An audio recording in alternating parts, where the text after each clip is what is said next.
it creates a lot of unnecessary echo. Hare Krishna. It creates unnecessary echo, and so we do not chant after the speaker. So you may chant the words, and if you like, you do the transliteration, the translation, the purport, and then, sorry. Okay. That sounds good. And then you read the purport, you give your comment, and then if you have time, devotees may ask some troubling questions, and you try to help answer the adults. So that's how we do it. Hare Krishna. Hare So Krishna. I'll put the verse on the screen, and it's amazing. You begin, yes, you begin a new chapter today. Yes, thank you so much. Hare Krishna. Hare Krishna.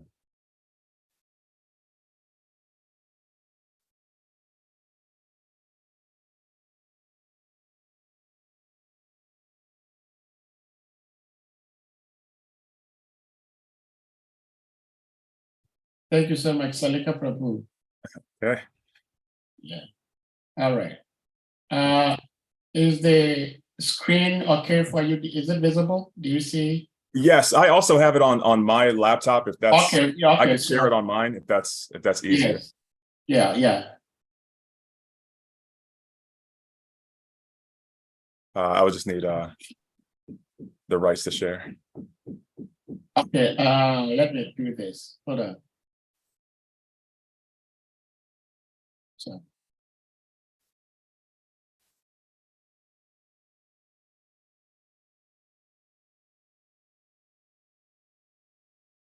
All right, now you do have.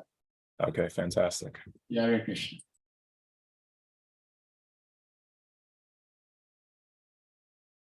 Okay, can everybody see my screen? Yes. Okay. So just in honor of time, because I do have a hard stop at the end, top of the hour. So I probably will just go through the verse and then see if we have time for questions. Again, thank everybody for being on. I am honored by your presence, and again, honored by your service. Some of the people I know on the call, and some people I don't, but dandavats to everybody that is participating. Okay, so we're reading Canto 2, verse 4, chapter 1. Sutta uvacha vayasaker iti vachas tattva nishchayam atmanaha upadarya matim krishne uttareya satim vyadat. Sutta uvacha. Sutta Goswami said, Vayasakehe, O Shukadev Goswami. Iti, thus. Vacha, speeches. Tattva nishchayam, that which verifies the truth. Atmanaha, in the self. Upadarya, just having realized. Matim, concentration of the mind. Krishne, unto Lord Krishna. Autareyaha, the son of Uttara. Satim, chaste. Vyadat, applied. Translation. O Sutta Goswami. Sutta Goswami said, Maharaj Parikshit, the son of Uttara, after hearing the speeches of Shukadev Goswami, which were all about the truth of the self, applied his concentration faithfully upon Lord Krishna. Om Namo Bhagavate Vasudevaya. Om Namo Bhagavate Vasudevaya. Om Namo Bhagavate Vasudevaya. Narayanam Namaskrityam Naram Chaiva Narottamam Devim Saraswatim Vyasam Tato Jayam Udirayet. Om Jnana Timirandasya Jnananjana Shalakaya Chakshur Unmilitam Yena Tasmai Shri Gurave Namaha. Vanchakalpatarubhyascha kripa sindhubhyevacha patitanam pavanebhyo vaishnavebhyo namo namaha. So, just fix this real quick. So yes, it's very interesting. This verse, before we get to the purport, I would just like to say, I know this is Hare Krishna Africa, and when I used to have association of His Holiness Bhakti Tirtha Swami, we would sometimes get his traveling preaching reports of what he's doing in West Africa. And at that time, I didn't have any association with many of the Ghanaian devotees and so on and so forth. And then all of a sudden, as time went on, they all just manifested.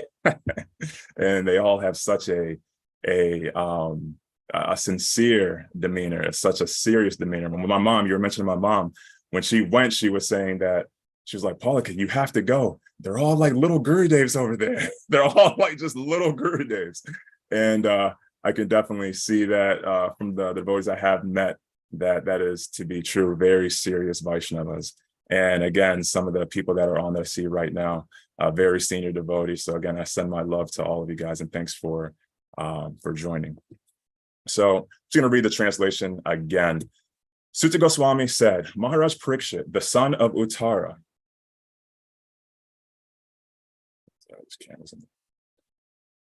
The son of Uttara, after hearing the speeches of Shukadev Goswami, which were all about the truth of the self, applied his concentration faithfully upon Lord Krishna. Purport by His Divine Grace A.C. Bhaktivedanta Swami Srila Prabhupada. The word satim is very significant. This means existing and chaste, and both imports are perfectly applicable in the case of Maharaj Parikshit.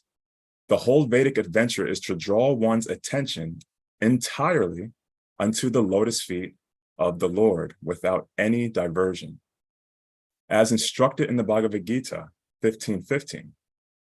Fortunately, Maharaj Parikshit had already been attracted to the Lord from the very beginning of his body, in the womb of his mother. In the womb of his mother, he was struck by the Brahmastra atomic bomb released by Ashwatthama. But by the grace of the Lord, he was saved from being burnt by the fiery weapon. And since then, the king continuously concentrated his mind upon Lord Krishna, which made him perfectly chaste in devotional service. So by natural sequence, he was a chaste devotee of the Lord. And when he further heard from Srila Shukadev Goswami that one should worship the Lord only and no one else, even though full of all desires or desireless, his natural affection for Krishna was strengthened. We have already discussed these topics. To become a pure devotee of Lord Krishna, two things are very much essential. Namely, having a chance to be born in the family of a devotee and having the blessings of a bona fide spiritual master. By the grace of Lord Krishna, Parikshit Maharaj had both opportunities. He was born in a family of such devotees as the Pandavas, and just to continue the dynasty of the Pandavas and show them special favor, the Lord specifically saved Maharaj Parikshit, who later on, by the arrangement of the Lord, was cursed by the boy of a Brahmin and was able to get the association of such a spiritual master as Shukadev Goswami. I love how Srila Prabhupada just says that sentence right there. He says, he was cursed by the boy of a Brahmin and was able to get the association of Shukadev Goswami. So he states it as it was nothing but a blessing, even though it was a curse. In the Chaitanya Charitamrita, it is said that a fortunate person, by the mercy of a spiritual master and Lord Krishna, achieves the path of devotional service. This was perfectly applicable in the case of Maharaj Parikshit. By way of being born in a family of devotees, he automatically came in touch with Krishna, and after being contacted by constantly remember him. And after being so contacted, he constantly remembered him. Consequently, Lord Krishna gave the king a further chance for development in devotional service by introducing him to Shukadev Goswami, a stalwart devotee of the Lord with perfect knowledge and self-realization. And by hearing from a bona fide spiritual master, he was perfectly able to concentrate his mind further upon Lord Krishna as a matter of course.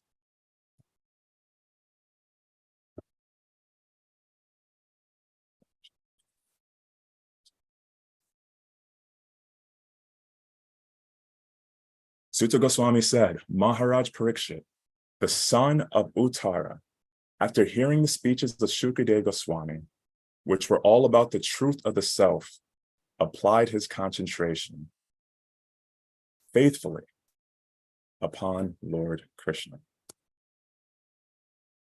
So it's very, very beautiful that this verse starts off. I mean, first, the chapter itself is called, the canto itself is called the Cosmic Manifestation.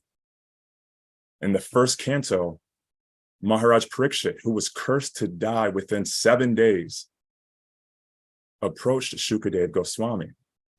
And he started asking questions about not only how one should prepare for death, but then how one should also think about the life that they have left. And my Gurudev would always talk about, we don't know how many days we have left. At least Maharaj Parikshit understood he had 7 days. How many days do we have left? How many days do I have left? I don't know. Who knows, right? I mean, this time in world history, people are talking about wars, potential of world wars, nuclear threats, climate change. You know, there's so many things that could take us out, right? Danger at every step. But what's actually there? How do we actually focus on seeing the absolute truth at all times? How are we able to focus our mind or have proper time management while we are approaching the jaws of death? Time I am, the destroyer of world. Everyone is going to be ultimately entering into that inferno. But Maharaj Parikshit has given us the opportunity to ask the proper questions of how can we actually situate ourselves while we have a chance to focus, while we have a chance to serve. What do we do? What are we going to serve during that lifetime that we have, this temporary experience that we call life right now?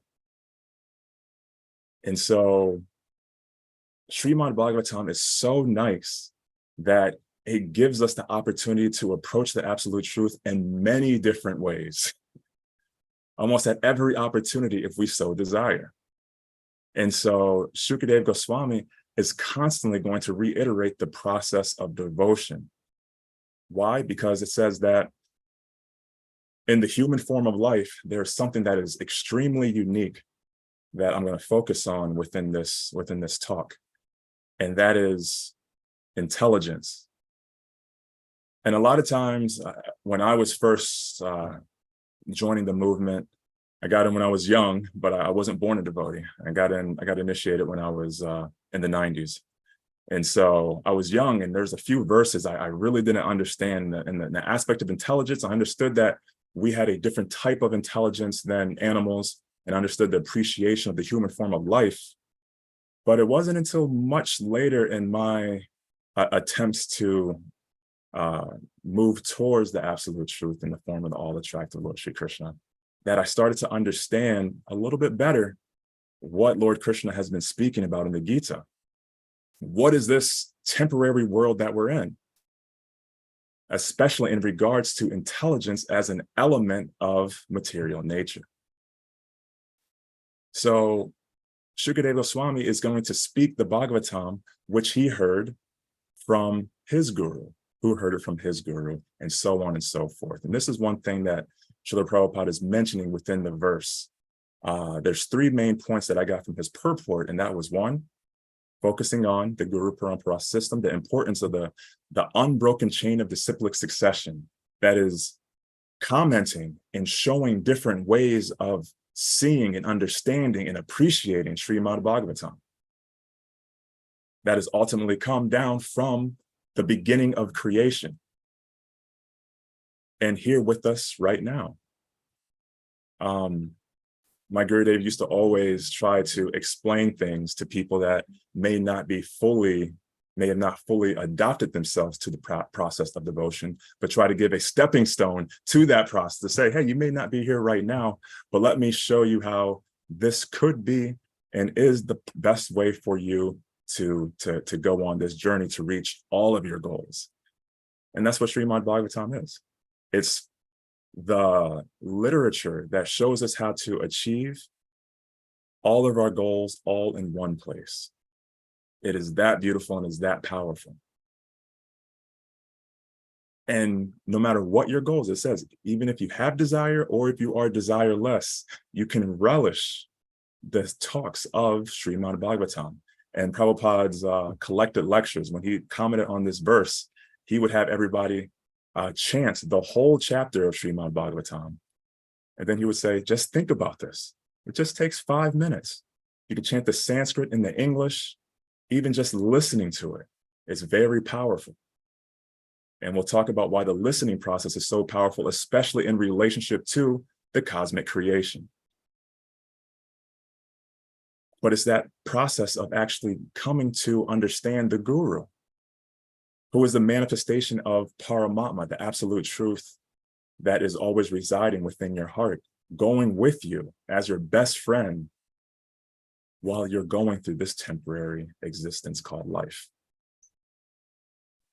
Now, when we're thinking about how we actually comprehend the world, it's saying we should think about 3 main questions. The first is who we are. What is your identification? In this verse, it says, Shukadev Goswami, or Maharaj Parikshit, after understanding the talks of Shukadev Goswami, which were all about the truth of the self. Once you understand the truth of who you are, he said, then he faithfully focuses mind on Lord Krishna. So understanding who we are we the physical body? Are we the subtle body? Or are we that which is witnessing the activities that are going on? What's our relationship to the temporary form, which is the universe, right? Where some reason, somehow, some way, some shape are on this planet, Mother Earth, traveling thousands of miles per hour around a fire that is inexhaustible. Sometimes I was watching the Joe Rogan podcast, and he was asking about the Gita, and he was like, "Oh, do you believe all these stories that they were talking about? They seem so magnificent." And the devotee answered from his perspective. But one thing I was thinking about, I was just like, the fact that we're able to talk right now is phenomenal. The fact that we are all here is amazing. The fact that we are all here and not dead right now within this temporary form is nothing short of miraculous. The circumstances that it takes for everything to be held in a balance, the equations, the computation, that power, we see what we need from our laptops just to work. We see how our Zoom laptops, if it doesn't have the right processing power, the lag time starts to occur. But everything is happening so seamlessly due to the time factor. For some reason, we are able to see what we need to do, what we need to survive, and some reason we're able to balance out everything. We're able to find order within the chaos. Why is that? It's nothing short of amazing. This is something that when you look at it, forget everything else. Let's just go on a little meditation, especially when we're thinking about those 3 questions, right? Which is really how we actually should approach human life. And we're going to use our intelligence, which is an element just like fire, just like water, just like earth, just like air, just like ether or space. Intelligence, it says, is 10 times more refined, more subtle than sound vibrations. It's 10 times more subtle than that, because that's the mind, then it goes to the intelligence. And that's the layer that intelligence is actually permeates throughout the whole universe, the cosmic manifestation, which is what this canto talks about. We can see other life forms, such as the animals, the plants, and everything. They have a body, they have a physical body. However, this intelligence is a little bit different. And so right now, we can use this intelligence in many different ways to try to get a better car, try to get a better house, try to get a better mating activities, try to get better, nicer food. But these things can all be found in certain degrees and other life forms. And so Srimad Bhagavatam is constantly saying, while you are here, capitalize off of this short moment of time, because who knows, it could be gone in an instant. I recently bought an investment property about a year or two ago, and I was looking at YouTube videos, right? YouTube Acharya. You have to learn from something. Even if you're not doing something spiritual, you still have to have a guru to try to do things properly, right? And so I was trying to see who has done what I'm trying to do. That's just an intelligent way of living. But I ended up going to some YouTubers that were talking about investing in Ukraine. And they were saying how great it was. And they were showing all the apartments and all of the monetary activity that was going on. Ukraine was or used to be the breadbasket of the world. It was so much economic opportunity. Now, a few months later, who's investing there? Who's there? Who wants to go there? Things can change like that. However, everybody thinks, oh, that's them. That's not me. It's not me. I'm okay, Prabhu. I'm good. Yeah. Oh man, I just walked outside, coming from the temple, saw somebody, ambulances, fire trucks. Somebody just died. I asked somebody, what's going on? What's going on? The guy just went outside and he died suddenly. Just died. Oh man, sucks for him. But let me go on my way. Right? There's constant reminders of what's going on in this world. How much time do we really have? And so Bhagavatam is saying, if we're going to use our time management efficiently to reach our goals, right? Because being on this planet, Srimad Bhagavatam says, to take a human form of life on this planet, you have to be qualified.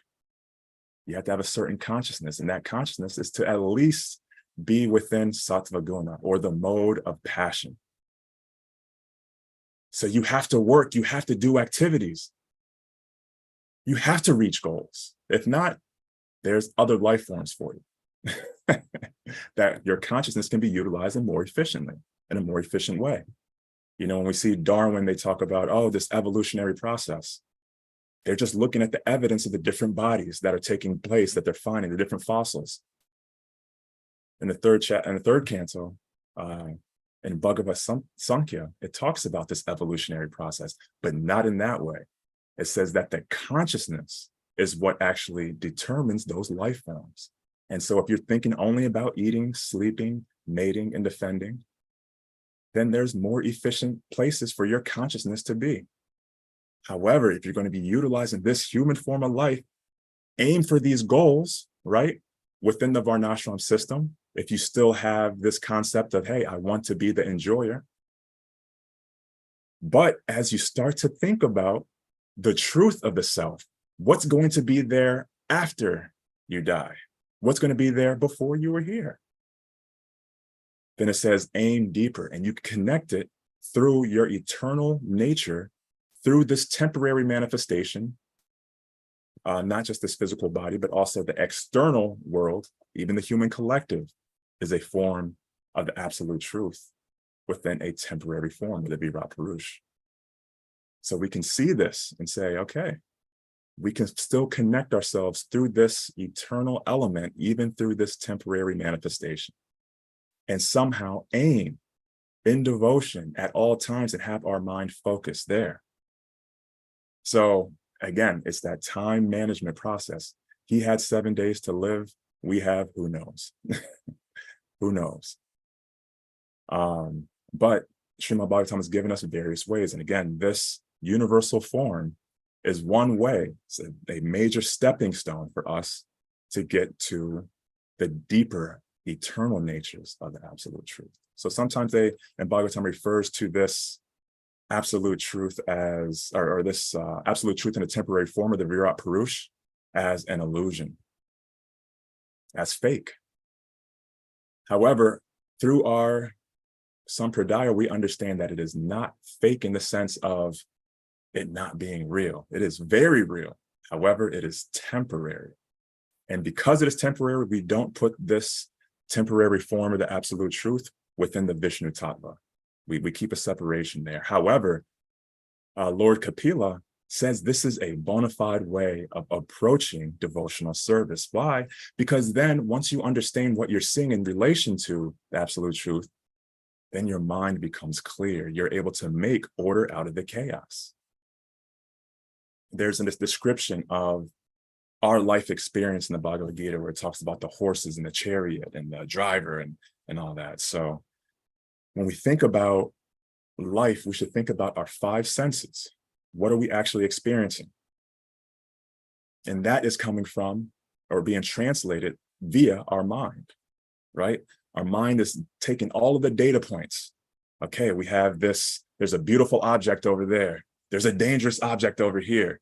How fast is it coming? Is that car going to hit me? We're all using this sense perception. We're not seeing it directly, right? It has to go through our eyes to the retina, and then it's all being processed due to the time factor to try to adjust that speed. We're not seeing it directly. It's being filtered through the mind, through the senses, through the mind, through the intelligence of fight or flight. And what do I, Ahamkara, need to do? And so when we're seeing this, it's like, how do we keep everything clean? And so Lord Krishna says, don't see everything as just an infinite amount of enjoyments and dangers and, need to survive. Think about it as only 8 elements and 3 foundational qualities. And those 8 elements are ego, intelligence, mind, ether, air, fire, water, earth. Let me share something. So when I, in the mornings, I like to read Srila Prabhupada's lectures and then try to create different sketches of them. So this is one sketch that I have. Can everybody see the screen? Think you can? Yeah. So right here, sorry for the quality of it, but right now, what I understand that Bhagavatam is explaining is that we are in this structure, right? Some way, shape, or form. Everybody has a little bit different, but we have to process. What's this? In this example, we're reading a word. Now, intelligence is interesting, right? The human form of life, we're able to take the many different types of data points and consolidate them. Language itself is a sign of intelligence, right? When we think about language and words, we are taking many different qualities, many different attributes. Let's say, like the humankind, right? Or man or woman, whatever you want to call it, right? Humankind. Everybody knows what that actually stands for, even if it's small, short, African, Asian, whatever you want to talk about, in the past, in the future, all of the qualities of humankind get wrapped up in that one word, man or woman, right? And so it's a consolidation effect. That is the intelligence. The intelligence is able to grasp many different data points and consolidate it into a small amount. Why is that important? It's important because ultimately, once we go a few levels deeper, the holy name of Sri Hari is surely all that be. But we're not there yet. So, and so we see the same thing with math. We're able to take the unit, and then we can see that different geometrical equations work out. We can build nice buildings and other mathematical inventions that are just superb. But we still have our finite abilities, right? But that time, that intelligence has the ability to grasp large amounts of time, where the mind, it's very much the servant of the senses. It's trying to say, hey, is there fire over here? Can I enjoy this? Do I need to fight here? Do I need to fight or flight, right? And there's giving that data to the intelligence, who then makes that decision, that choice. Do I need to fight? Do I need to flight? What's actually going on there? And so, like, we even think about phone numbers. There have been so many studies that show phone numbers typically have 7 digits. Why? Because the intelligence can only handle so many parts. It's just not the function. The mind will give you a million, infinite amounts of things. And so when the mind becomes out of control, and an intelligence due to the three modes starts to get influenced towards the mode of ignorance, then more chaos enters the mind and you start to lose your sense of peacefulness. But again, Lord Krishna, Lord Kapila saying, just see everything as the evolution of the mode of these three modes, of his inferior energies. And so he's saying that, hey, you're actually eternally a part of me. You're having this temporary experience. Why? Because you're falsely thinking, due to the false ego, you are thinking that this is you, that this shell that you are in is you. You're thinking, hey, I am black, I am white, I am this, I am that. There's so many identifications, right? There's so many intersectional ways of looking at this on how we can see our individuality. But Bhagavatam is saying, you are more than those. This is nothing but the false ego, which is actually born out of the modes. And from these modes, the mind is created, right? Through the mode of goodness. We have the mind. And so and that's what's actually helping us stay alive. Why is life needed? It's needed because the absolute truth is always alive. And so it's trying to say, hey, yes, you have these capabilities to enjoy or to offer what you are trying to enjoy. But you also have to try to stay alive. And at the same time, everybody is born with hunger. Why is that? Again, it's something that is so magnificent. It's seeing how all of our ancestors that we've had before us are no longer here. Who can think about 10 generations before us, 10 generations after us? They're all gone, right? Or those in the future we can't see, but we're still here. And so it's saying, take this moment, this universal creation, this process of creation is actually what we are going through ourselves due to these modes. It says that pradhana, or when these three modes at the very beginning of creation, and I'll say that Bhagavatam is a very descriptive way of approaching this. But for those of you who may be on YouTube and aren't so familiar, for this conversation is not as important, but understand that no matter what your philosophical beliefs are, understand that this temporary world, at some point there had to be a beginning. And then from that beginning, it says that these modes, creation, maintenance, and destruction, they were all at rest in a seed-like condition.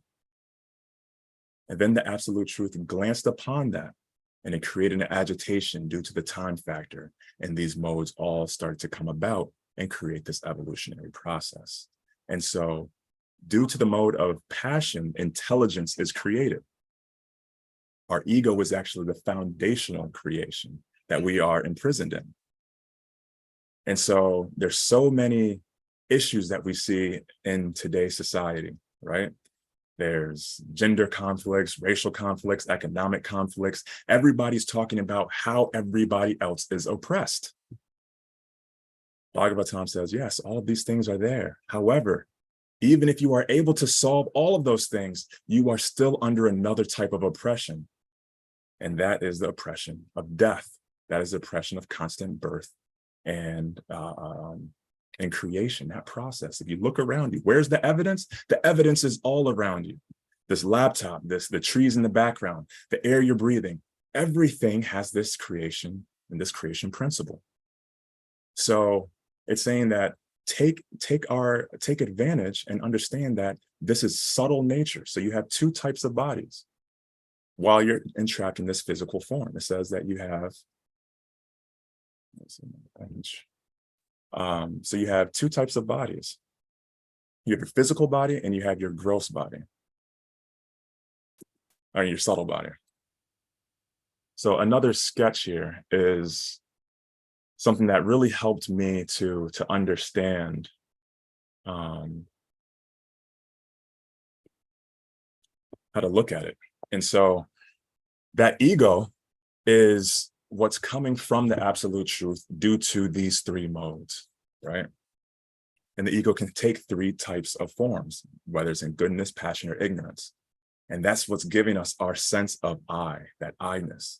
Now the intelligence, again, it consolidates. It's 10 times thicker, but still subtle. We can't see this with our human eyes, but we can experience it all the time. That's what I think is so powerful about this, is we are experiencing all of this right now.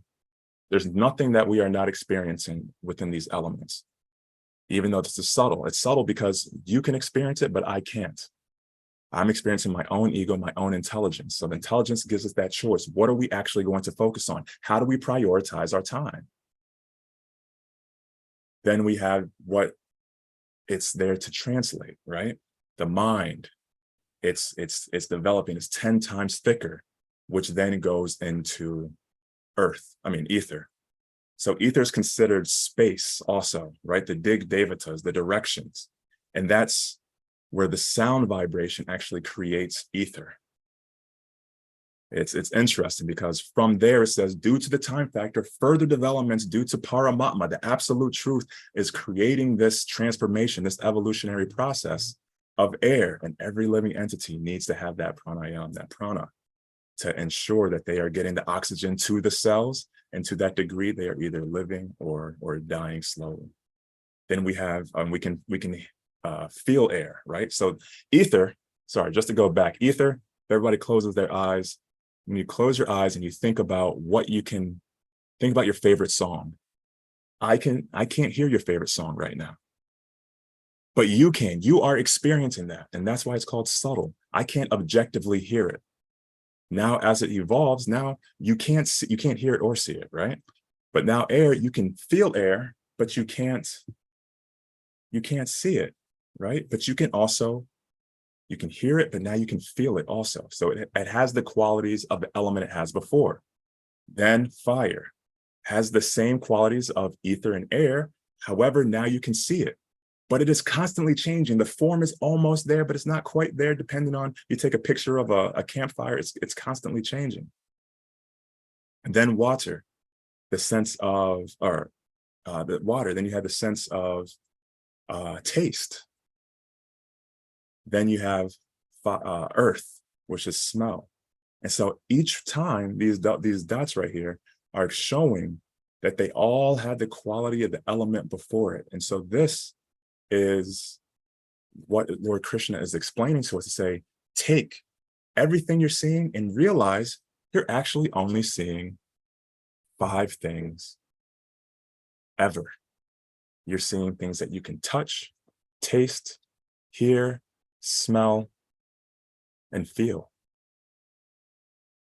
Drastically condensing this. And so he's saying, as you're looking through your life, whatever you're actually seeing, understand that this is where it's coming from. And it's all coming from that root. And who is that root? It's all coming from that root of the ego. And so we have to understand who our true self is. And then once we understand who we truly are, then we understand how to actually engage with this temporary world. And so this engagement process is saying, okay, if I'm not the physical body, right? I'm not the physical body, which are these 5 elements. And many times people are thinking, hey, I'm the mind or the intelligence, I'm the ego. And Bhagavatam says, we cannot see this. We can only tell by their qualities. And these are the same things that quantum physics are saying about various items, saying there's elements that are so subtle that they can't see it, but they can just prove that it's there. And so Bhagavatam's been saying this for thousands of years. But the root cause is that which does not change, which is the absolute truth, or that eternal soul. The Bhagavatam's explaining that this is all provided to us via our love of our life. And this is the interesting point, is because this concept of the universal form is so important. It's something that when I've been able to meditate on, I was able to see that, hey, there's actually applied spiritual technology here, because it's actually all being provided from Paramatma. It was just an expansion of Bhagavan, that entity, that identity, that person who has all 6 qualities, all beauty, all fame, all opulence, all renunciation, and all knowledge, and all strength. And so we are witnessing this on a day-to-day basis. Who are we attracted to? What are we attracted to? Take that as an evidence that there is a source of that attractiveness somewhere. Now, if you're engaging with this physical, again, Lord Kapila says that that is coming from tamagun mixed with your ego. Our five senses, that's what it stems from. And so as we engage with our five senses and not connecting it to the absolute truth, then we're going to have misery. We're going to have death. We're going to death or the path to death. And then there's life or the path to life, which is more the mode of goodness, represented by the Guna avatar, Lord Vishnu. So who are we going to take association with and from? When we have this sense of, when we take advantage of the mode of goodness, then we're able to have happiness and knowledge, as the Gita says. And this is a moment by moment basis. Again, just thinking about it from a very in the moment approach. It's how are we actually seeing this moment? Who's providing it to us? Why is our heart and everything else working or not working? When we go to sleep, who is waking us up? How are we able to tell that this is a dream and not a dream? It's saying that this is Paramatma, right? Lord Krishna says, I provide you the intelligence, the remembrance, and remembrance and forgetfulness. And so every moment we are having a chance to see the love of our life offer us this moment. I didn't provide this moment. The sun's here. I didn't provide that. I think we can all agree that. All these things that were here are going to be here before us. All these elements were here before us and will be here after us. Yet we're trying to enjoy it. And so as we see every moment as, oh, wow, I had the opportunity to either try to enjoy it, but that's not being myself, or to try to offer it back in love. Why? Well, Krishna's always doing that for us. He's giving us everything. He's supplying all of existence at every moment and saying, hey, you can take it, do what you like. He has all renunciation. He can get rid of this whole world and still be good. But he's saying, hey, you also have that quality. You are a part of me. You are like a cup of water to my infinite ocean. Same in quality, different in quantity. So we can take that and say, okay, well, let's use that principle and water the root of existence. And Bhagavatam is saying, as we water that root of existence, then happiness begins to flourish. The Bible says, I forget some chapter in Psalms, like 2, 3, don't quote me on that one, but it says that those who meditate on the laws of the Lord will be like a tree by the water, always full of opulence, right? Lord Krishna is saying the same thing. He's saying, understand that what you're seeing is the modes at play. And it's the ego making you think you are doing anything. However, as you are going through your life, just try to offer it back to me. Even if it's just a leaf, a fruit, a water, right? But understand, as you are engaging with the three modes, right? So your speech, even if you're speaking the truth, if you're speaking the truth harshly, understanding you're not speaking it in sattva. And due to that contamination, it could be some ramifications, right? If you get up and you're not making your bed, hey, you have the ability to control that. When you have a clean mind, you have a clean house, right? You want to have cleanliness. Why? Because the holy name of Sri Hari is surely all that be. It's clean, it's already in place. And so the intelligence is there to help us to get to that point. And the guru is there to say, hey, that friend that you have in your heart, here I am. I am there to assist you in answering all the questions that will help you free your mind. And it's so beautiful that at every moment we have this chance, right? As every time I eat something, I think, hey, am I over-enjoying? We have our allotted amounts. Or am I under-enjoying, too much sleep, too little sleep, right? What is that balance per our nature? Everybody's trying to figure out who they are, how they're supposed to approach life. As we associate with Lord Vishnu, it will become more and more clear. And so I'm saying I'm running out of time. So anyway, but they're talking about these modes then manifest even as the collective society. The Brahmanas are considered the teachers, or the priests are those who are actually concerned with the absolute truth, not just these relative truths. Those are the heads of society. Then mixed with goodness and passion are the arms, those who are meant to protect, lead, and minister. Then we have the business class, those who are from passion. They represent the stomach or the genitals. They create something out of nothing. And then we have tamas, which are the workers that are meant to support our body. It's supposed to work as one, right? We constantly see that Gurudev was talking about community development. We have this community. Why is it just a need to find ourselves within this Varna system? But then there's the ashram system too, where you're born as a Shudra and you're in the darkness, right? You're in the ignorance, you're in tamas.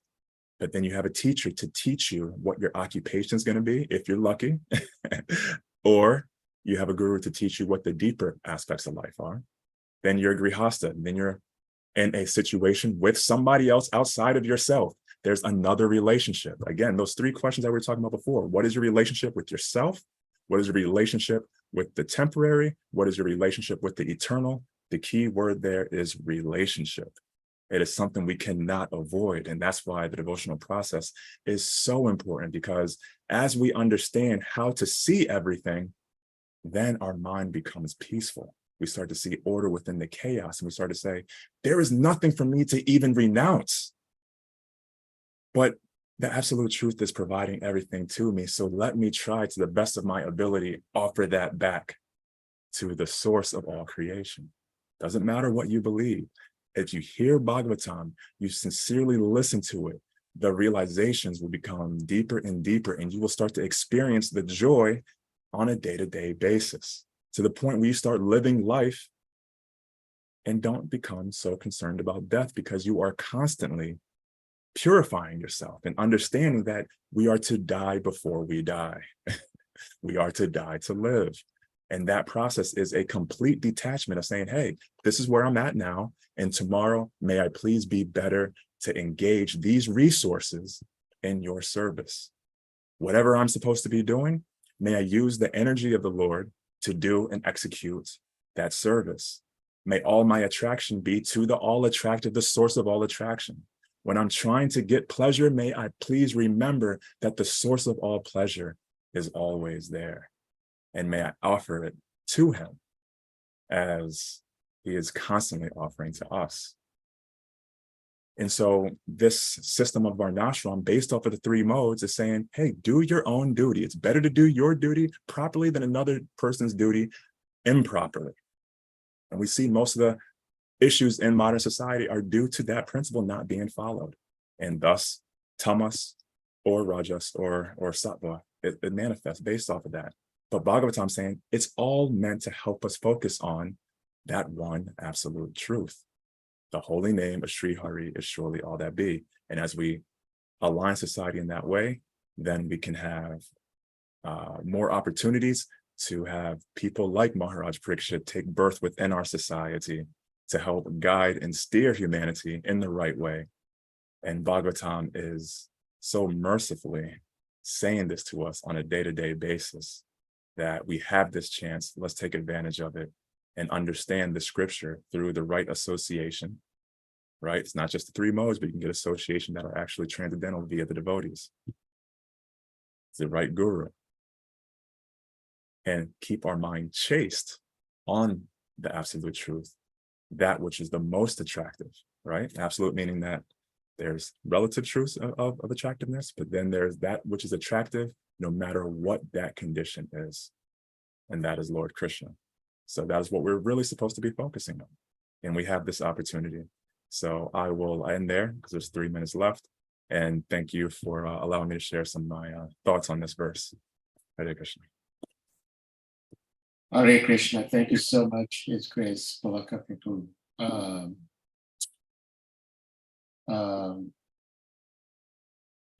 You kind of crippled me, because for the first time in a very long time, if ever, I got so much submerged into what you were speaking that I couldn't really figure out anything outside of what you were speaking. And I wish I could always be hearing Srimad Bhagavatam in this mood. and in this mood all the time. Too kind. I believe that you should be on this platform quite regularly, because if one has money, if one has wealth, and you find people around you going hungry and you do not do anything to help, that is not being a very nice thing. And you have so much knowledge. As we were reading, Parikshit received this, Shukadev passed it on to Sita Goswami. Sita Goswami is also passing it on. So I believe you need to pass it on to many people also, because you have so much information. And before we go to, I believe this must be Kusha Prabhu or Salika Prabhu, before we go to whoever has the hand raised, I would like to formally recognize one special soul here in this Sangha, without whom it will not be possible to please Lord Vishnu. And that is Her Grace Agnihotra Devi Ki Jai. Evo, Jai. Agnihotra, Hare Krishna. Thank you so much, and welcome to Hare Krishna Africa. Haribo. Hare Krishna. Thank you so much. Thank you so much. So many exalted people on. Thank you. I'm humbled. So please, Hare Krishna Africa, you may unmute. Hare Krishna Prabhu, my humble obeisances. Yes. My humble obeisances. First of all, I want to tell you, you are also little Gurudev. Do you believe that?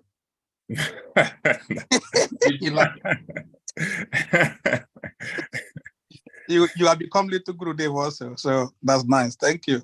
No, thanks for my question is, why didn't Parikshit use his authority as a king and imprison that guy that caused him? Sorry, I didn't get the question. Or what was that last point? Well, why didn't Parikshit use his authority as a king and arrest that guy that caused him and finish it up and leave? Yes. So why didn't Parikshit use his authority as a king to do what? To arrest Shringi. Oh, yes. You know, it's actually really interesting. So Srila Prabhupada in his collected lecture talks about he actually could have countered that curse. He said he could have countered the curse. And what makes it even more interesting is it talks about how Lord Krishna actually saved him in the womb of his mother. However, after he was cursed, did Lord Krishna save him? But if you see in Srila Prabhupada's language, in that purport, he goes, hey, he was cursed. And by that curse, he was able to have the great fortune of meeting Paramatma in the external form, Shukadev Goswami. And so he said, he talks about how that curse was actually Maharaj Parikshit doing his duty as a king. And so he was doing his duty as a king, and a king is meant to offer service to his subjects, to all else. And this says that he was the king of the earth at that time. And so for the benefit of the planet, he said, okay, I'm going to let this curse rest and I will perish within 7 days, but I will show the world how to properly focus on the absolute truth through devotion and reach perfection in that 7 days. And thus Bhagavatam is allowing me to have your beautiful question right now. So it's a great question. It's a great point. And because of my absent-mindedness, I forgot to mention that during the talk. Thanks for bringing that up. Hare Krishna, thank you so much for the beautiful answer, Palaka Prabhu. So we'll go to Dr. Hassan, please, you may unmute. Hare Krishna. Please accept my humble respect of obeisances. All glory to Gurudev, all glory to Srila Prabhupada, and all glory to you. Actually, I don't have a question, but I just want to say thank you so much for this very wonderful class. Yeah, and we do mention a lot of intelligence and force ego, and you do explain it into details and very basic that we'll be able to understand it so much. And it's really, really, really inspiring for everyone to understand that you are in a very, very, very right place. And it gives you a lot of joy, and it just gives you some emotions and a great feeling that you are very, very fortunate to be here. I just want to say thank you so much, and I wish you keep coming to this platform to give us this very beautiful knowledge, because this type of knowledge we are receiving here, I think we can only receive it here. So I just want to thank you so much, and I want to appreciate you so much. And please keep coming to this platform, because we need you so much. No, thanks for the encouragement. Your appreciation. I just think about I forgot what lecture I was listening to, but it was talking about how even certain demons, they'll say they won't eat the body of somebody who is not appreciative. You know, so that quality of appreciation is so important. And seeing your appreciation again, thanks for the encouragement. I'm humbled by it. So thank you so much. Thank you so much. Because when I was listening to you, I began to become a bit emotional, because it's so deep, you know. Yes. So thank you so much. Thank you very much. Hare Krishna. Thank you. Thank you so much, Dr. Hassan, for such true and vivid appreciation. I think everybody here is truly appreciating. Is it Krishna Prabhu, please? You may unmute. Yes, Prabhu, thank you. Hare Krishna. I want you talk about intelligence. How do I control my intelligence? Or how do I build good intelligence in the mode of goodness? Because when I think something that is not devotional, according to the three mode, can be in tamoguna, passion, or in goodness, right? So how do I make sure that my intelligence is always in the mode of goodness? Yes, it's a great question, right? Another point that I failed to mention is when I think of intelligence and how to approach the modes that we're constantly dealing with, one area is thinking about us as being the enjoyer or the enjoyed. Which one are we doing at that moment, right? And typically the mode of goodness takes some level of sacrifice before we engage with that particular engagement, right? If we're going to read something, it's usually some level of a sacrifice versus the mode of passion, which there's no sacrifice required. It is just immediate enjoyment. But because there's no sacrifice, because you're immediately enjoying it, there's a good chance that you're dealing with the mode of passion, right? It could be very enjoyable at the beginning, but then there's frustration at the end. It's kind of like the quality of the mode of passion, where the mode of goodness is you sacrifice, right? But we understand that sacrifice, Krishna is Yagya Purush. So he's the enjoyer of all sacrifices. And then there's a benefit at the end. So even if we're doing something that's with our careers, we see that, hey, I might want to procrastinate, I might want to do something else. But if we're procrastinating, we should understand, keep ourselves accountable to say, I'm trying to enjoy this moment and sacrifice my future, right? My future self for my current self, because I'm going to have this immediate gratification of procrastination. But if you study, you do what you need to do, you practice, right? It says that Arjuna was constantly practicing his craft, right? All the great people are constantly practicing, right? And all the great devotees are constantly engaged in sadhana bhakti. So that sacrifice, that practice, then leads to a long-lasting, sustainable happiness. And then those activities are miserable at the beginning and miserable at the end, and which is usually what procrastination goes to. It's kind of like an inertia. It's like, I know I should be doing something else, but I don't feel like doing it. And then 2 hours later, a day later, a year later, several lifetimes later, we're thinking, damn, that wasn't worth it. So it's miserable at the beginning and miserable at the end.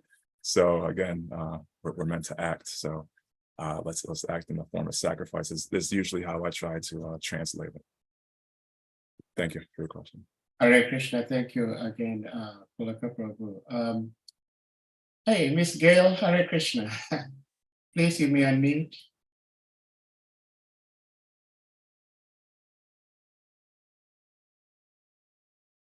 Miss Gail. Oh, Hare Krishna, Prabhu. Hey, Krishna. Hey, yeah, I was saying that I was so excited when I learned that you were speaking here today. Anyway, I just needed some clarification because I was trying to understand the point. I don't even know if the point I understood is really the understanding. When you were saying that by the intelligence, we are able to assimilate so many things at once. You know, I think at that point you showed your sketch.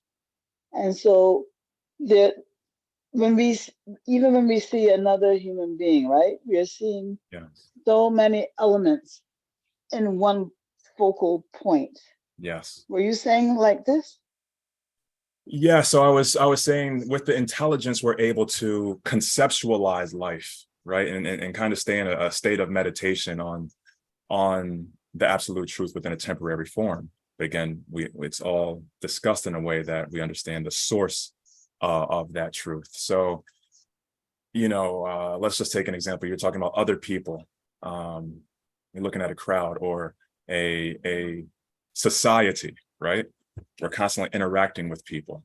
And so it's saying that look at society in a way of seeing the politicians or the police or the warriors as the arms of society, the teachers as the head of society, the stomach as the business people or the farmers, and the legs as the workers, right? And so we could say, okay, there's so many different types of people. There's so many different types of this and that and this, but it's like, okay, but what is that quality? Where is it coming from? Oh, when you see somebody engaged in their occupation, oh, how nice. This is that mode at work. This is the specific mode at work. And where does that mode come from? Oh, that comes from an eternal source.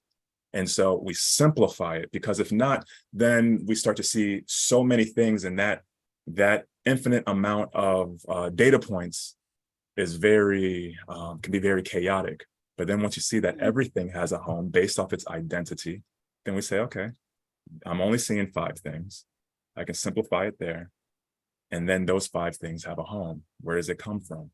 Oh, wow. Once I have that filter on, once I have that lens on, then I'm able to more easily calm the mind, calm the intelligence, and then say the ego's there to serve.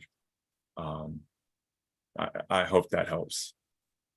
Yeah, I think what you're saying is that, you know, we take the chaos of the world and categorize as elements.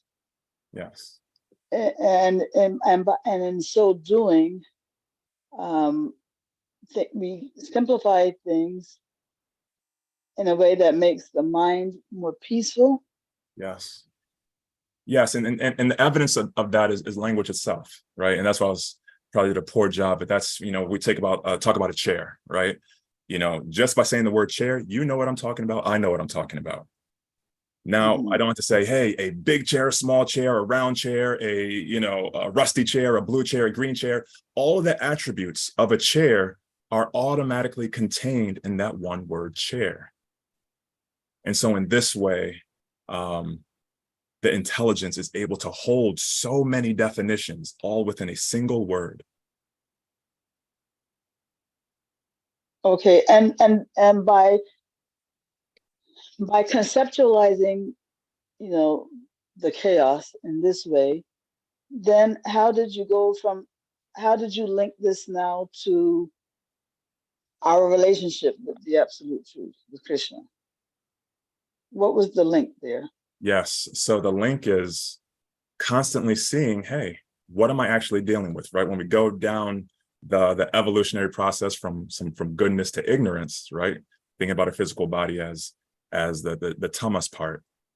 Then when we start to go to the more subtle, more subtle elements. It's saying, hey, utilize our intelligence. Intelligence has the ability to grasp time, right, in a much more significant way than the mind, right? The mind is going to be very short distance. It's going to be, okay, I need to eat, I need to sleep, I need to itch my hand, I need to taste something, there's fire. It's very much on that moment where the mind is saying, hey, how do the intelligence is saying, how should I best project my life in a long range fashion, right?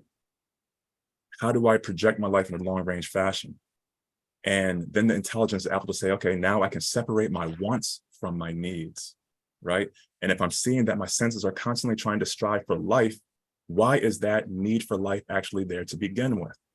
Oh, because there's something that I'm experiencing, witnessing, that's saying I need to live. There's an inherent quality that I should probably try to connect to, even beyond this lifetime. And so the intelligence gives us that ability to then actually ask those deeper questions, right? I was mentioning math in the same form of language. Like, we can't actually count to infinity or even grasp infinity. However, we understand that if we use the numbers 1, 2, 3, 4, 5, 6, 7, 8, 9, we can keep on going forever. We may not be able to grasp that, but rationally we can understand that, right? And so in the same way, we can understand that there is something deeper to this temporary existence, which is that absolute truth. And so it's constantly, Srimad Bhagavatam's constantly reminding us to use our intelligence in this short lifetime that we have to tap into that deeper essence, that existence that is there before this temporary existence is even manifest. And so our intelligence is able to properly lead our mind and body in that way, once in that consciousness.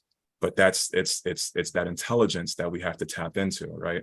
And depending on what mode is predominating us at that time, we'll be able to, the intelligence will be a good leader or not a good leader. So therefore, what I'm understanding from what you're saying is that, we want to use the intelligence to kind of zoom out from the minutia that the mind might be focused on, yes, to our relationship with. Yes. You know what? It's a good point. Where the mind is saying, I'm hungry, right? It's the stomach, the fire within our, Lord Kapila says that we should look at fire, the stomach of digestion, as fire, right? Digestive process. Why do we all have that fire, right? Well, that's an intelligent question, but the mind is just saying, I'm hungry. I need to eat or I'm going to die, right? Mm-hmm. I need to eat or I'm going to die. And then once you have a more stable place, it's like, oh, well, I want some good food. I want some better food. Oh, I want the best food, right? Then you're trying to enjoy, right? But the intelligence should be asking, why do I have hunger? And why does every animal that I see have hunger? And why is every plant trying to reach the sun? Why are they all trying to be fed? Who set this up and why is it here? And is there anything I can learn from it before I leave this form of life?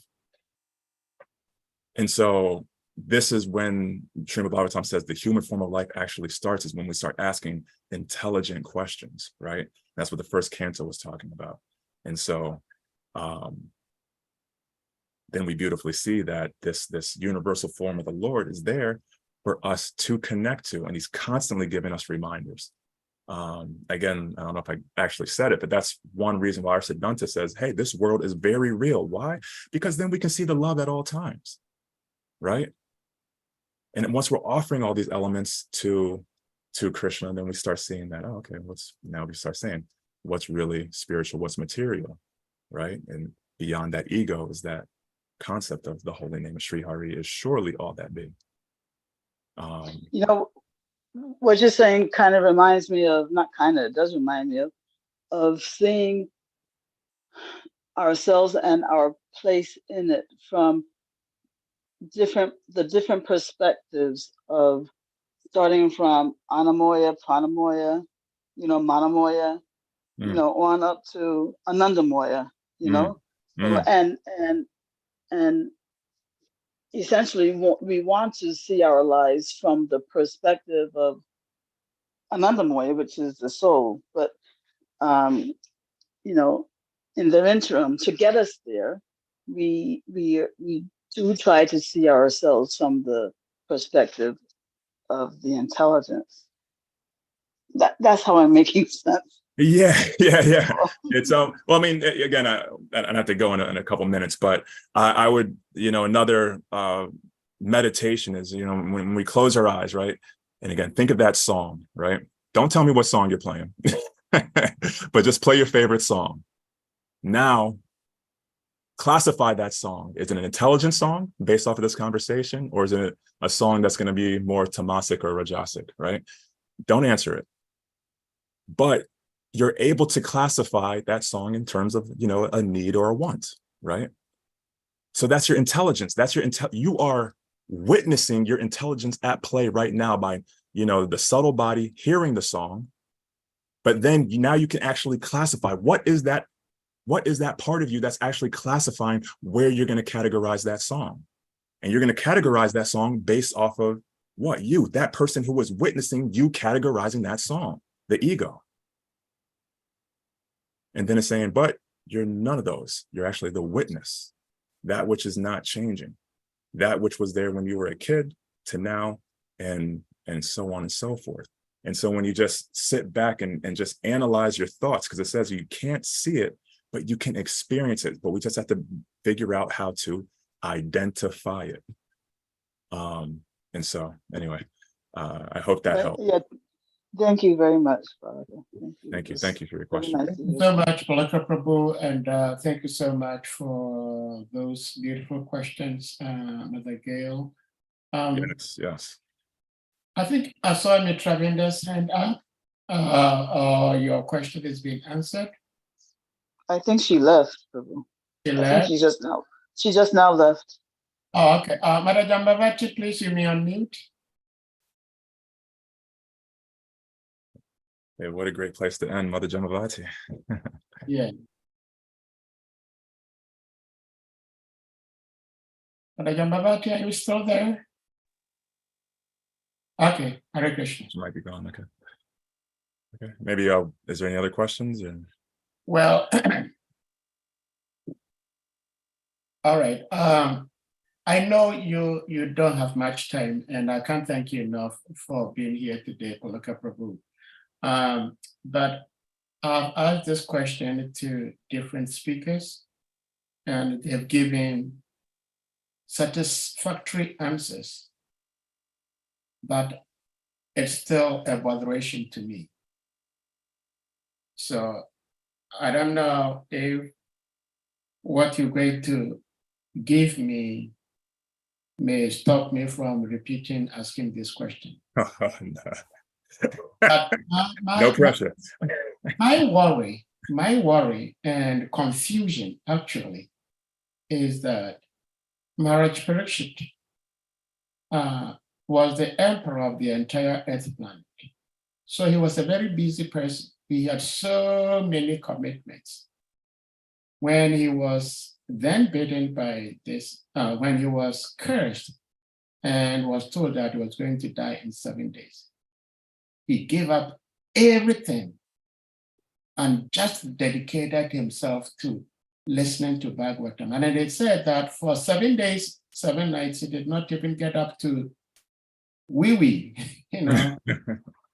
He just sat there and just absorbed himself. Now, you were asking, Prabhupada has been asking, do we know how many days we have left? We don't know. I don't know whether I have 1 minute, 1 hour. I don't know. Anything can happen. Padam, padam, yadi bi padam. Now, if I begin to think and assume that it could happen, I could die anytime, I could get kicked out of this body anytime. So all I need to do is just sit here and just hear Bhagavatam. And if I do that, how do I live? So my question has been and continues to be, what do we learn from that step that Maharaj Parikshit took, that he abandoned anything and everything and just dedicated himself solely to hearing Bhagavatam? What do we do when we know that our impending death could be any second, any minute? Hare Krishna. So are you asking, what do we do or are you saying that is it necessary to do what Maharaj Parikshit did? Well, in terms of renunciation. if we did that, there would be a I mean, yeah. my family will not be cared for. My family is dependent on me going to work and earning some money to put food on the table. And if I just sit one place and just hear Bhagavatam 24/7 for just 3 days, there is going to be chaos. So my confusion and botheration is, if Srila Prabhupada is telling us Maharaj Parikshit did this when he knew he had just 7 days left.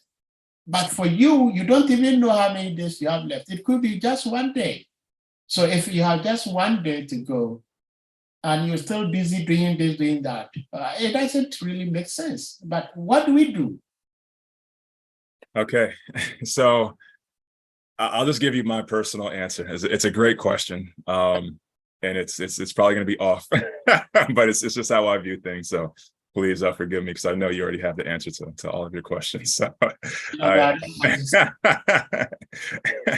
So, so again, you see where my lecture kind of took me, and I truly have seen my meditation on Lord Kapila's discussions with Mother Devahuti as life transforming, right? Because yeah, I was like, I actually never lived in the temple at a long duration of time.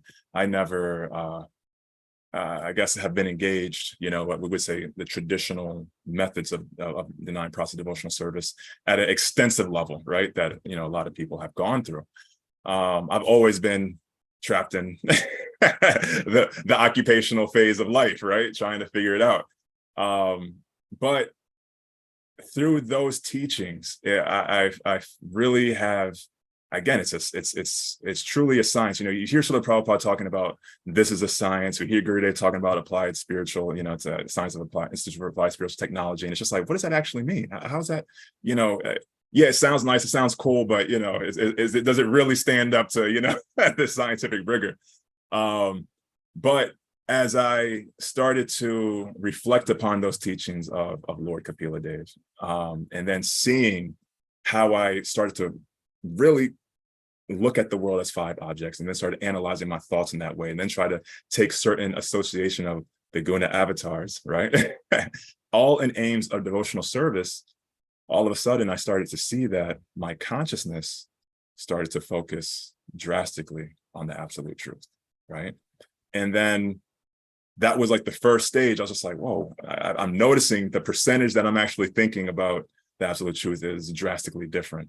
And I was like, okay, but maybe that's a fluke, right? Who knows? I'm still doing the same activities, right?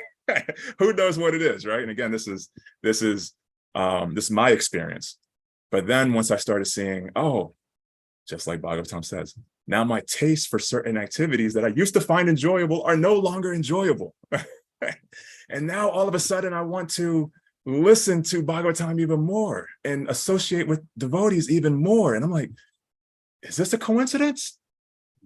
Okay, but as the Mataji was just talking about, it's kind of a step-by-step process. So we could say, okay, maybe this is all a fluke. But then I'm like, okay, so now I'm at my work, I'm doing my job, I'm dealing with things that have nothing to do with quote unquote temple life, but I'm able to keep my mind on the absolute truth fixed there. And I'm like, hold on, maybe it's a fluke. But then I was like, okay, well, let me see if my chanting has changed. My meditations have changed. And then all of a sudden I was like, oh my God, my mind is way more peaceful. I can focus in a way that I never could before.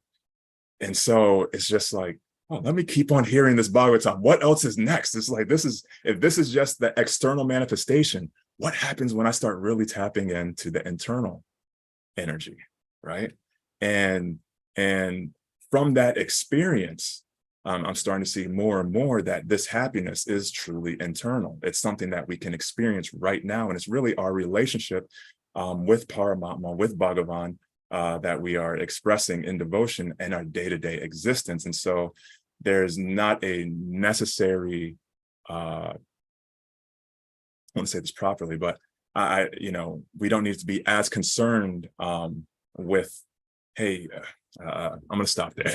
But, everything is ultimately perfect, right? This is all Krishna's Leela in one way, shape, or form. And we just need to figure out how can we serve that person who helped engage us in this process to the best of our abilities and stay vigilant, right? The illusion, the modes are always battling for supremacy. So if we slip up, hey, boom, there goes that consciousness, right? I'm very cognizant of that. But at the same time, I'm saying, hey, I've been able to experience that in my own day-to-day life. And this is what other people are saying occurs, and people have experienced that in our Guru Parampara system. And they're saying, this is what you do to achieve that. So I'm like, hey, okay, so I can keep my day-to-day existence and try to the best of my ability to live my Grihastha ashram as good as I can, and then try to raise my kids towards that eternal truth as good as I can, but at the same time, I understand that, hey, I have to renounce, I can't be attached to any of it because it's ultimately Paramatma doing his thing, I hope that helps, but that's just the way I view it. But as you were speaking, what I was deducing was, never forget Krishna, always remember Krishna. Yes. Under all circumstances. So thank you so much. Before we bring this class to a close, we would like to see if His Grace, Shima Varal Prabhu, please, you have something to share, you may unmute. Shima Varal Prabhu. Hare Krishna. Krishna Prabhu. My obeisances, Prabhu, and my obeisances to all the assembled devotees. Thank you for the very encouraging Krishna Katha and the Bhagavatam discourse. We will look forward to seeing you again on the platform. Just a little comment on the last question by Sahadev Prabhu. In your exposition, you give the example of Ukraine, a very good example. It cannot be understood. That example is very, very good because I can relate with it. Mm. If you've never lived in a war zone, or if you've never seen a situation change drastically, you would never understand that. You would never understand that. So now, one thing I would like to add to that, because that is an example I would love to give, but then, and you already mentioned it. So one thing I would like to add to that is the fact that when Bhagavatam says that we don't know how much time we have left, unlike Maharaj Parikshit. So recommended process of gradually elevating our consciousness to the divine is by constantly hearing the Srimad Bhagavatam. So you're asking, so if I give up my job and I just sit down because I don't know when I'm going to die, so what happens? And I think the Prabhu is trying to answer it and he's trying to dodge it, but the answer is clear. That's what we're doing in the temple. That's what the devotees are doing. That's exactly what we're doing. We've just given up everything and just depend on Krishna. But while we're doing that, you yourself, you concluded we're doing whatever we have to do and we think of Krishna. That's what Krishna says in chapter 8, text 7 of Bhagavad Gita. Arjun, you fight and still think of me. So Arjun was in the battlefield, about to die, doesn't know how much time he also has left. He could die any moment in that war. Krishna said, do that duty and still think of me. So that is the process. So Maharaj Parikshit, he was fighting his own war. At that point, he had only 7 days left. We are fighting our own war, like Arjun. We don't know how much time we have left. But Parikshit was fighting his own war with 7 days left. We are fighting our own war, just like Arjun, without knowing how much time we have left. And Krishna gave him the solution, fight and think of me. So that's what we're doing. So I give the last example and then I'll stop. So relating it back to war zone. Back to war zone. Thank you for that. That is the chapter 8, text 7 of Bhagavatam. You can read it. Can you read it for us, Prabhu? Oh, yeah, it's very beautiful and very appropriate. It says, Yeah. therefore, Arjun, you should always think of me in the form of Krishna, and at the same time, carry out your prescribed duty of fighting. With your activities dedicated to me and your mind and intelligence fixed on me, yes. will attain me without doubt. So that is the Yeah. solution. Yes. For every one of us, whether we know when we're going to die or not, just do your duty and think of Krishna. Now, the last example I want to give related to war zone, because I've gone through that and I know what it means. When people are in a refugee camp, or when people can't just get out of their homes just because war is going on out there, what do they do? What do they do? And it can go on for months. You don't know, doing nothing. And you're just waiting. You may die, you may not die. You just, like that. You go find out what happens on the refugee camp. And find out, what happens when people are in a war zone, they can't come out. For months, locked indoors. What do they do? Wow. So now you have a job, you can think of job. I mean, in a war zone where there's in the refugee camp, what work you're talking about? Nothing. Not even. But people still survive. They sit out there. But it is easier in that situation for devotees. Yes. But even karmis who live in the refugee camp, you just go and see their life. They live, they still go on about their life. They still thinking about, how to take care of themselves, but everything's in chaos, and they're just waiting endlessly and listening to the world news. Right now, we're listening to Bhagavatam. It's very interesting, purifying, invigorating, very invigorating. It's not like waiting what is happening in the world, what is happening next, listening to world news. So Bhagavatam is the solution. There's no other way about it. Yes, no, fantastic points. I love that, the concept of a war zone, right? Because naturally, we understand we have to go through it in our own internal life. We all have our battle of Kurukshetra, but at the same time, there's actual wars that do occur. And you talked about you actually lived through one. So I know my guru would always say, during the time of war, it's actually can be a blessing, right? In terms of for those who have developed the right and character, then they have the ability to manifest their internal qualities much faster during the times of war, right? And you were talking about how living in the temple and just surrender to Lord Krishna, always thinking about Lord Krishna is the way to be. And it's beautiful to think about how Bhagavatam is constantly saying, hey, we could renounce the whole world. Why need a pillow when you have your hands? Why need a bed if we have the earth, right? And it's that simplicity, but at the same time, that internal opulence of always focusing on Lord Krishna. So thanks for those comments. Really nice. Yeah, thank you so much, Shrimavara Prabhu. And we can't thank you enough, Shri Palaka Prabhu. No, thank you. Thanks for the encouragement. Remember, do you still have a time to? I do have 5 minutes. I do have 5 minutes. Hey, Okay. Hey. All right, but I'll be quick so I'll check out. But if you Shri Palaka Prabhu, there was a time Gurudev requested all of you here in the US to pray for one devotee in West Africa who was caught up in a war zone. And that devotee is this very devotee who spoke, Shrimavara Prabhu. Oh, really? Yes. Oh, wow. The very person Gurudev asked to pray for him. So your prayers and Gurudev's mercy, he's still here, and by Guru's grace, he's still working diligently. Chakra Prabhu, you may go. Palaka Prabhu has really sacrificed to be here with us for all this time. So if we can be brief. And I promise. Thank you. Again. Thank you very much. Palaka, thank you very much for the class. I mean, during your class, unfortunately, I did not join on time. So there are certain things I did not hear, but the little I heard, it was so good to hear those things. One particular thing that you said that stood out was when you were talking about when we relate to the three modes of material nature, when we relate to Krishna, the divine, when we relate to our mind and our senses, and when you're talking about everything, at the end you said, at the end of the day, everything comes up to relationship.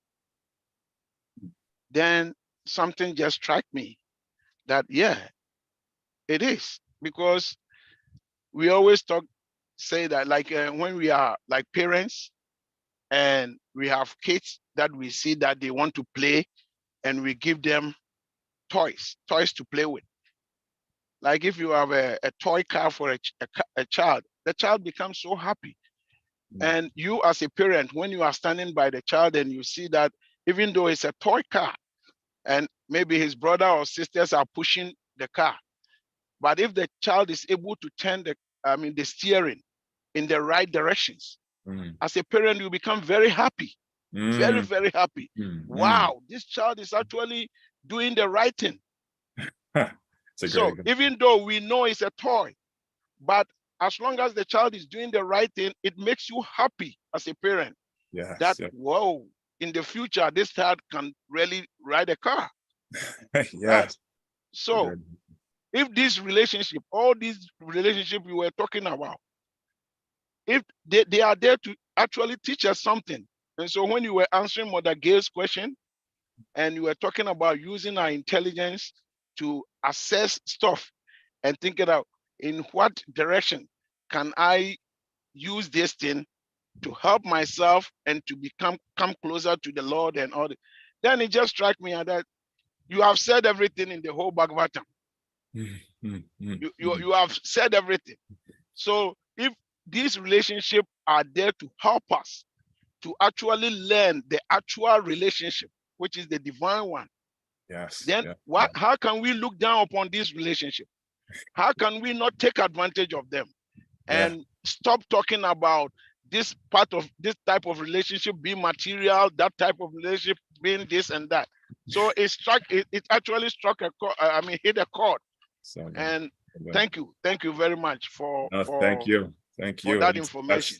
That's an amazing, when I was trying to put this class together, I know that for every one sentence I have, you can think of great stories to support everything. I didn't have any stories, but I was like, man, Heart Chakra would always just give stories for this, stories for that. And no, I appreciate you sharing that, because I'm gonna steal that now. The driving the car is fantastic. Thank you. That's a good one. That's a really good one. All right, so with that being said, we're going to humbly request all the devotees to kindly unmute, and we all chant the loudest Hare Krishna Maha, express our appreciation to His Jai. Hare Krishna, Hare Hare Krishna, Krishna, Krishna, Krishna Krishna, Hare Hare Hare, Hare Hare Rama, Rama, Hare Rama Rama, Rama, Hare Rama Hare. Rama, Hare Hare. Vanchakapaltarubhyacha, Kripa Sindhubhyacha, Nitanam Pavanabhyo Vaishnav. Vaishnavyo Namo Namah. Anantakoti Vaishnav. Have a great day. Thanks, everybody. Thank you.